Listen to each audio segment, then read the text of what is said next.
When we took our son out of school, it was because the school was slowing down his ability to learn. My wife had to go in and become a curriculum coordinator, a teacher, a principal, an educator, an art teacher, everything. She had to do everything. Our son is now, as I'm reading this to you, he's now a sophomore in college. He got a full scholarship. And this won't show up in the book because I wrote the book 12 years ago, 13 years ago. The funny thing is with our son, our daughter has always been homeschooled. Our son, we pulled him out in the second grade. People were like, well, how's he going to go to college? And I would tell people that the smartest students I ever had when I was a college professor was the homeschool students. They would get in, do their work, and leave. They would have different things they were pursuing. And it was a really interesting thing to watch them versus the students who had been in traditional schools. Our son, like I said, got a full ride. Now we have to pay room and board, but he got a full ride for a top 3 music school in this country. So when you look around and you look in here and you see all of this padding, this was his studio. And I built the studio for him. His 11th grade year of high school, and it helped him to earn a full scholarship to one of the best music schools in the country. That's an investment into him. He has 3 albums out. The kid's incredible, man. Our daughter is an elite athlete. She's also learning Japanese. She's homeschooled. My wife has had the toughest job you can have, managing the household finances and educating our children. We've only had one income. It's been extremely difficult. But I can show you in 1099s how much money I've made since she has become our backbone. This is important stuff, man. Now, I realize that I have yet to tell you how to use this as an investment, that time that you place into your kids. But let's keep going. Well, I've been working all these years. We were racking up debt.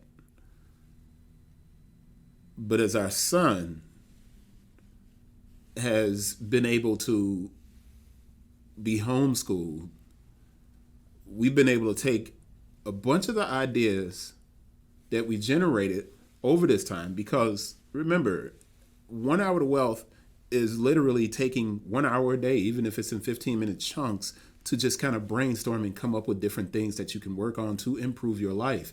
And while we've been struggling financially at that time, when he was a kid and our daughter was just being born, we sat down and we documented these ideas and we generated these ideas. My wife and I, we'd spend time every day just randomly talking. If it was 5 minutes here, 5 minutes here throughout the day, we documented it and we made sure we kind of said, okay, we're going to work on this. And you're going to work on this, and you can work on this, and I can work on this. Now, that's important. It's extremely important. So the benefit of her staying at home is that while raising our children and giving them the investment of time, we learned a lot about ourselves and the things that also make us happy. And these are the things that we learned, right? And learning, this is what we wanted to do, right? A, we knew we wanted to own a business that allowed me to be involved in basketball and writing.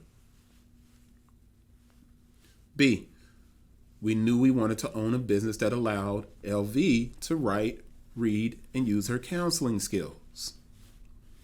So we had documented this and we had brainstormed it, and we knew we wanted these things. Now, had we both decided to work, we would have had a lot of really nice things. We would have had the cars and the trappings of 2 successful people with terminal degrees. But we would have put our son into daycare. And by doing that, the majority of our time at work would probably have consisted of doing our full-time jobs, and then our part-time job would have been spending the rest of the day wondering if our son had been left in a 100-degree van or if he was being mistreated by daycare workers. And that's not a negative comment on daycare at all. It's not. And I don't mean to make you feel bad that this is what you're doing. Different strokes, man. Different things work for different people. So this is not a comment on daycare, but it's a comment on the human psyche. When we're away from someone we love, we think about them constantly. The time spent worrying about our children, our child, would have undoubtedly led to us never generating ideas that could help us reach our 1 hour to wealth goals.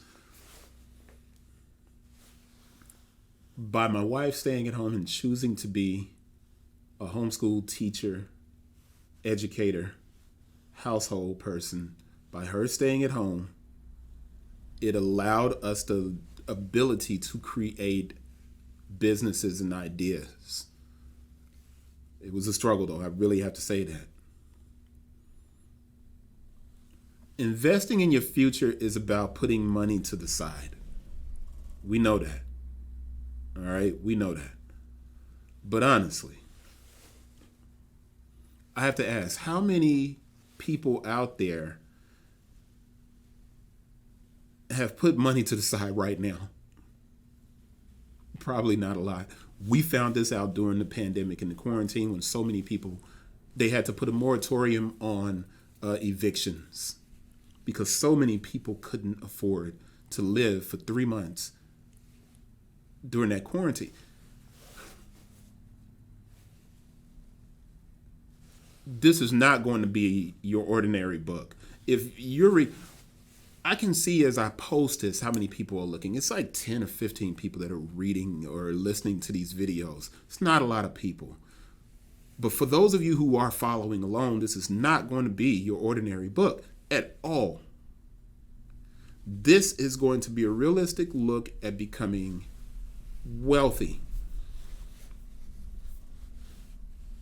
When you don't have the funds to divest money into your 401k or into stocks, then take what you have and invest it into your child.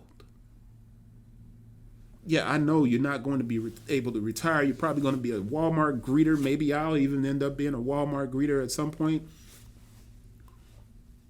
And it costs $43,000 room and board for my son's college right now. And we pay that $43,000 a year. And that takes away from our savings and what we have. But you know what? He's going to graduate from college. He's going to be debt free. And he's going to walk into this world with the understanding that he has a start that we could have never dreamed of. You don't have enough money to put into these 401ks or stocks because that's a long-term play. It would be nice if you did. And in many instances, most people will tell you to. I'm not doing that. I'm saying whatever you have extra, put it into your kids. Invest into your child. Live within your means. And anything extra that you have, put it into your kids' dance class, put it into art school, put it into music school, put it into some extracurricular activity for your child. And while that investment may not reap financial benefits for you and your wife or your spouse, it will certainly reap lifetime benefits for your children.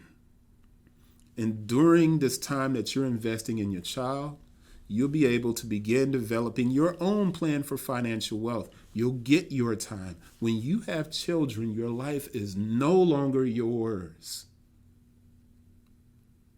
It's theirs. And you should feel good about it. You shouldn't be angry or have animosity or be frustrated with your children. You brought them here.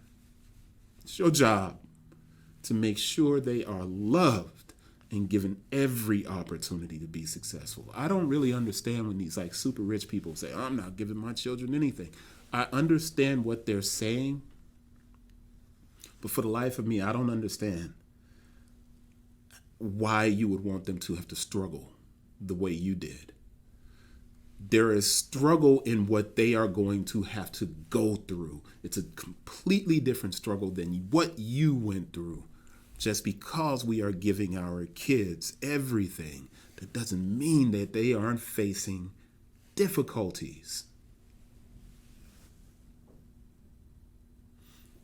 When you invest in your kids, it's a lifetime benefit. And it allows you to start building your own opportunities.